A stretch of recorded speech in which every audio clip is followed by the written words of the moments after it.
नमस्कार बच्चों, आइए आज हम कारक के बारे में जानें और समझें। कारक के बारे में अधिकतर लोगों की बहुत सी भ्रांतियां हैं। कई मानते हैं कि कारक का अर्थ है ने, से, को, में, लेकिन ये कारक का अर्थ नहीं, यह उनके कारकीय चिन्ह अर्थात प्रसर्ग हैं, बल्कि कारकों को सूचित करने वाले ये चिन्ह हैं। कारक संज्ञा या सर्वनाम के जिस रूप से उसका सीधा संबंध क्रिया के साथ ज्ञात होता है वे कारक कहलाता है। जैसे गीता ने दूध पिया, गीता संज्ञा शब्द, दूध पीना क्रिया शब्द। तो वो ने शब्द जिसने इन दोनों को जोड़ा वे हैं कारक चिन्ह। संज्ञा अथवा सर्वनाम शब्दों के बाद जैसे ने, को, से, के लिए आदि जो चिन्ह कारक विभक्ति चिन्ह कहलाते हैं।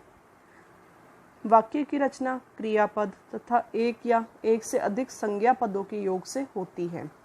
हिंदी में 8 कारक होते हैं, उन्हें विभक्ति चिन्हों सहित देखा जा सकता है। वाक्य में आने वाली प्रत्येक संज्ञा उस वाक्य की क्रिया को संपन्न कराने में कुछ ना कुछ सहयोग देती है। अतः इन सभी संज्ञा पदों का वाक्य की क्रिया के साथ कोई ना कोई संबंध जुड़ जाता है।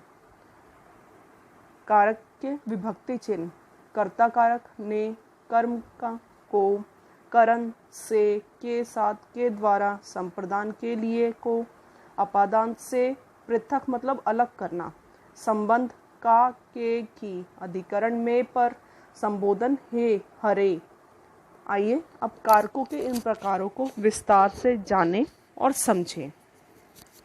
सबसे पहले जान लेना आवश्यक है कि वाक्य में संज्ञा पदों का वाक्य की क्रिया के साथ कोई ना कोई संबंध जुड़ जाता है और इस तरह हर संज्ञा का क्रिया के साथ अलग अलग संबंध होता है।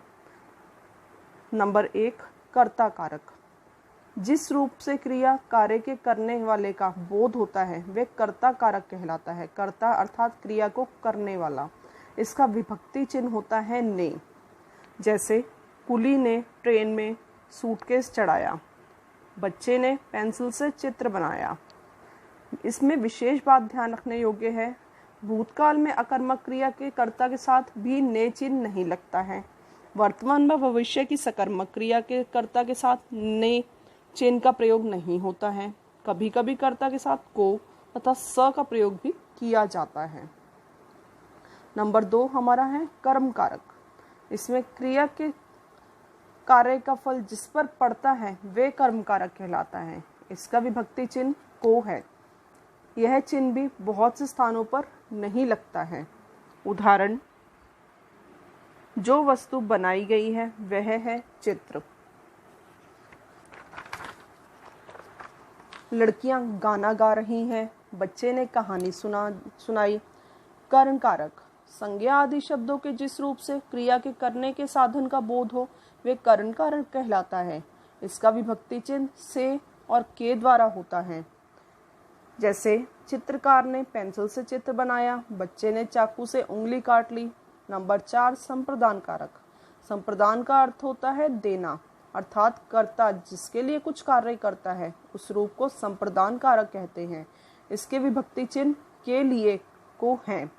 जैसे उसने शादी के लिए सूट सिलवाया, माँ अपने पुत्र के लिए खाना बना रही है। नंबर 5 अपादान कारक।